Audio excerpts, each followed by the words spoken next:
የአሜሪካው ፕሬዝዳንት ዶናልድ ትራምፕ ዳግም ወደ ነጩ ቤተ መንግስት የገቡበትን አንደኛ ዓመት ለማክበር የሳምንታት ዕድሜ ብቻ ሲቀራቸው የፕሬዝዳንቱ አነጋጋሪ ውሳኔዎች ዓለምን እያነጋገሩ አሁንም ቀጥለዋል። የሪፐብሊካኑ መሪ በርካታ አምባሳደሮቻቸውን በጅምላ ከስራ ገበታቸው እንዲነሱ ማዛቸው ዋሽንግተን ከግማሽ በላይ በሚሆኑ ከሳህራ በታች ባሉ የአፍሪካ ሀገራት ውስጥ ያላትን ዲፕሎማሲያዊ ውክልና በእጅጉ የሚያመነምነው ነው። ይህ ውሳኔ በተለይም ባለፉት ዓመታት ወታደራዊ መፈንቅለ መንግስትና አስከፊ ግጭቶች በሚታዩባት አፍሪካ አሜሪካ የራሷን አጀንዳ ለማስፈጸም የምታደርገውን ጥረት በእጅጉ እንደሚያወሳስበው ተናግረዋል። ፕሬዝዳንት ትራምፕ ስልጣን ከያዙበት ጊዜ ጀምሮ በአፍሪካ ላይ የሚከተሉትን ዲፕሎማሲያዊ አካሄድ ከቀጥታ የውጭ እርዳታ ይልቅ በንግድ ትስስር ላይ ያተኮረ እንዲሆን አድርገዋል። መንግስታቸው አፍሪካን በተመለከተ ቅድሚያ የሚሰጠው ጉዳይ ከእርዳታ ወደ ንግድ መሸጋገር መሆኑን ገልጿል። በዚህም መሰረት የሰላም እጦት ባለባቸው ሀገራት መረጋጋት እንዲፈጠር ያለ ተቀናቃኝ የሀገራቱ ብርቅዬ ማዕድናት ግብይቶች በእጅ መንሻነት መቅረብን ከአጠቃላይ የውጭ እርዳታ ይልቅ በሁለትዮሽ ስምምነቶች ላይ ትኩረት አድርገው ሲንቀሳቀሱ ቆይተዋል። ትራምፕ ሀገራቸው ለአፍሪካ ሀገራት ከቻይና የተሻለች አጋር መሆኗን በተደጋጋሚ ሲገልጹ ቤጂንግ በአህጉሪቱ ያላትን የንግድ የበላይነት ለመመከትና አሜሪካ አፍሪካን ችላ ትላለች የሚለውን አመለካከት ለመቀየር ቁርጠኛ መሆናቸውን ሲያትቱ ከርመዋል። ይሁን እንጂ ከአፍሪካ ሀገራት አምባሳደሮችን በአስቸኳይ መጥራታቸው ነገሮች በጥርጣሬ እንዲታዩ ያደርጋል ይላሉ ተንታኞች።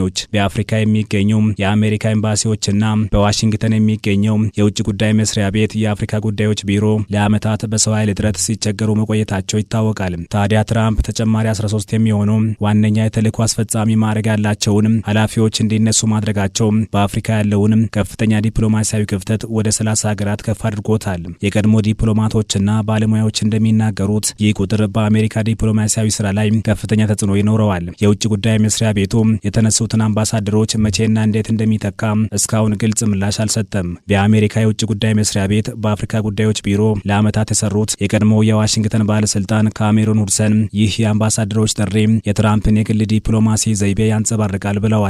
ትራምፕ በኮንጎ ዴሞክራሲያዊ ሪፐብሊክና በሩዋንዳ መካከል ያለውን የሰላም ስምምነት እንዲሁም በናይጄሪያ የክርስቲያኖች ግድያን በተመለከተ የሚወሰዱ እርምጃዎችን በግላቸው የመምራት ዝንባሌ እያሳዩም ነው ይላሉ። ሁድሴን ሁኔታውን ሲያስረዱም ትራምፕ እኔ ራሴ ግንኙነቱን የመራሁት ከሆነ አምባሳደር ለምን ያስፈልገኛል የሚል አስተሳሰብ አላቸው ብለዋል። የአካሄድ የዲፕሎማቶችን የረጅም ጊዜ ስራና የሀገራትን ፍላጎት የመቅረጽ ሚና ዝቅ የሚያደርግ ነው ሲሉም ተችተዋል። ከፕሬዝዳንቱ በተጨማሪ የትራምፕ አማች ማሳድ ቡሎስ የአረብና የአፍሪካ ጉዳዮች ከፍተኛ አማካሪ ሆነው በኮንጎ ሩዋንዳና በሱዳን የሰላም ድርድሮች ውስጥ ትልቅ ሚና የተጫወቱ ይገኛሉ። ግለሰቡ በአፍሪካ ጉዳዮች ላይ ተጽዕኖ ፈጣሪ መሆናቸው አዲስ አሰራር መፈጠሩን ያሳያል ሲሉ ተንታኞች ይናገራሉ።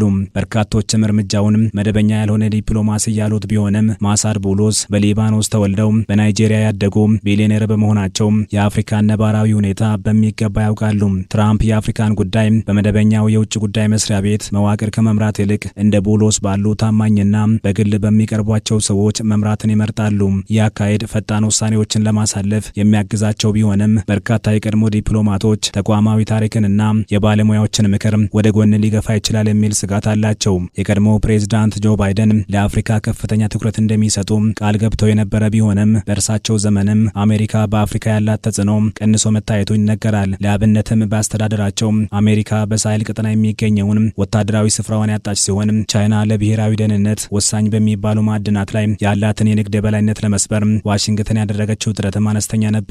ትራምፕ በበኩላቸው በምስራቅ ኮንጎ ያለውን ግጭት ለመፍታት በሚደረገው ጥረት ዲፕሎማሲያዊ ዝናን ለማግኘት ቢሞክሩም ስምምነቱ በተፈረመ በጥቂት ቀናት ውስጥ በሩዋንዳ የሚደገፉት የኤም23 አማጽያን ከፍተኛ ጥቃት መፈጸማቸው የትራምፕን ጥረት ፈታኝ አድርጎታል። በተጨማሪም ትራምፕ ከደቡብ አፍሪካ ጋር የገቡበት ውጥረትና ናይጄሪያ የክርስቲያኖች ግድያን ካላቆመች ወታደራዊ እርምጃ ይወስዳለው ማለታቸው ከአፍሪካ ጋር ያላቸውን ግንኙነት ይበልጥ አወሳስበውታል። በውጭ ሀገራት ካለው ኤምባሲዎች በተጨማሪም በዋሽንግተን የሚገኘው የአፍሪካ ጉዳዮች ቢሮም የአመራር ለውጥ የተካሄደበት ነው። የቢሮው ከፍተኛ ባለስልጣን ጆናታን ፕራት ጡረታ መውጣታቸውን ተከትሎ ኒክ ቼከር በትራምፕ ሁለተኛ የስልጣን ዘመን ሶስተኛው የቢሮ ኃላፊ በመሆን ስልጣን ተረክበዋል። በአፍሪካ ጉዳዮች የአሜሪካ ረዳት የውጭ ጉዳይ ሚኒስትርም እስካሁን በፕሬዝዳንቱ አልተሾመም። ይህ ቦታ በሴኔት መጽደቅ ያለበት ሲሆን እስካሁን እጩ አለመቅረቡም የቢሮውን ስራ በእጅጉ ሊጎዳ እንደሚችል የቀድሞ ከፍተኛ ዲፕሎማት ቲቦር ናጊ ገልጸዋል።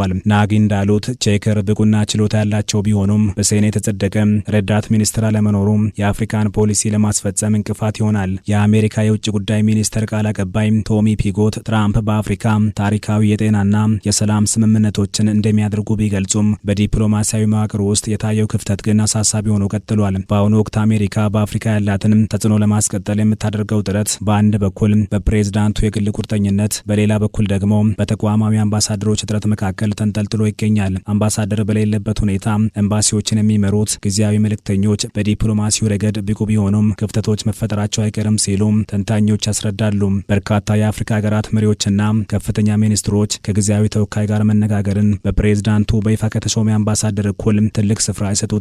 ይህ ደግሞ አሜሪካ ወሳኝ በሆኑ የፖሊሲ ጉዳዮች ላይ ያላትን የማሳመን አቅም ይቀንሰዋል። በሌላ በኩል አምባሳደሮች ለዓመታት የሚቆይ ስትራቴጂ ነድፈው ይሰራሉ። ጊዜያዊ መሪዎች ግን የዕለት ተዕለት ስራዎችን በማከናወን ላይ ስለሚጠመዱ አዳዲስ የንግድና የፖለቲካ ጉዳዮችን ለመጀመር ይቸገራሉ። ፕሬዝዳንት ትራምፕ አፍሪካን የሚመለከቷት እንደ እርዳታ ተቀባይ ሳይሆን እንደ ትልቅ የንግድ አጋር ነው። በዚህም በአህጉሪቱ ላይ የሚከተሏቸው ዋና ዋና ፖሊሲዎች አሏቸው። የመጀመሪያው የፕሮስፔር አፍሪካ ተነሳሽነት ሲሆን ይህ ስራ በአሜሪካና በአፍሪካ መካከል ያለውን የሁለትዮሽ ንግድ በይጥፍ ለማሳደግ ያለመ ነው። አሜሪካ የአፍሪካ ሀገራት የራሳቸውን ገበያ እንዲያሳድጉ ብሎም እንደ ጎግልና ማይክሮሶፍት ያሉ የአሜሪካ ኩባንያዎች በአፍሪካ እንዲሳተፉ ይፈልጋሉ። ሌላኛው በብርቅዬ ማዕድናት ላይ የያዙት አቋም ነው። ትራምፕ በተለይም ለዘመናዊ ቴክኖሎጂና ለግዙፍ የጦር መሳሪያዎች ስራ የሚያስፈልጉ እንደ ኮባልትና ሊቲየም ያሉ ማዕድናት ላይ የቻይናን የበላይነት መስበር ይፈልጋሉ። ለዚህም እንደ ኮንጎ ካሉ ሀገራት ጋር የንግድ ስምምነት ለማድረግ እየሰሩ ይገኛሉ። የሁለትዮሽ ስምምነቶችን ማድረግ ፕሬዝዳንቱ በአፍሪካ ላይ የያዙት ሌላኛው ፖሊሲ ሲሆን ከጠቅላላ የአፍሪካ አህጉር ጋር በአንድ ላይ ከመነጋገር ይልቅ ከእያንዳንዱ ሀገር ጋር በተናጠል ነጻ የንግድ ስምምነት ማድረግን ይመርጣሉ።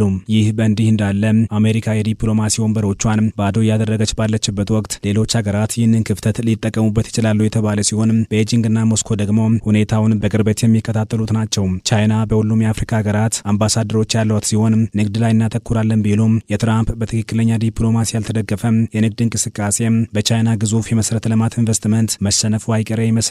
ቻይና ባለፉት 20 ዓመታት በአፍሪካ ትልቋ የንግድ አጋር ለመሆን በቅታለች። ቤጂንግ ግዙፍ አውራ ጎዳናዎችን፣ የከተማና ሀገር አቋራጭ የባቡር መስመሮችንና የኃይል ማመንጫ ግድቦችን በመገንባት በአፍሪካ ትልቅ ስራ የሰራች ቀዳሚዋ ሀገር ናት። ይህ ደግሞ አፍሪካውያን መሪዎች ቅድሚያ እንዲሰጡ አድርጓቸዋል። ከኤሌክትሮኒክስ እስከ ጨርቃጨርቅ ያሉ የቻይና ምርቶችም የአፍሪካን ገበያ ይቆጣጠራሉ። ትራምፕ ይህንን ውድድር ለማሸነፍ የአሜሪካ ምርት ጥራት ያለውና አስተማማኝ ነው የሚል ዘመቻ ያካሂዳሉ። ታዲያ የሁለቱ የዓለም ፉክክር ለአፍሪካ ሁለት ገጽታ አለው። የመጀመሪያው አፍሪካውያን የተሻለ አማራጭ እንዲኖራቸው ማድረጉ ሲሆን አሜሪካ የቴክኖሎጂና የጥራት ደረጃ፣ ቻይና ደግሞ ፈጣን ግንባታውን ያቀርባሉ። ይሁንና አህጉሪቱ የሁለቱ ሀገራት የፖለቲካ ፍጥጫ መድረክ ልትሆን ትችላለች የሚለው በስጋት ይነሳል። የቻይና አምባሳደሮች በአፍሪካ መሪዎች ቢሮ ውስጥ በየቀኑ እየተገኙ የንግድ ውሎችን ሲፈራረሙ የአሜሪካ ኤምባሲ ወንበሮች ባዶ መሆናቸው ኩባንያዎቿ የመንግስታቸውን ድጋፍ እንዳያገኙ ያደርጋቸዋል።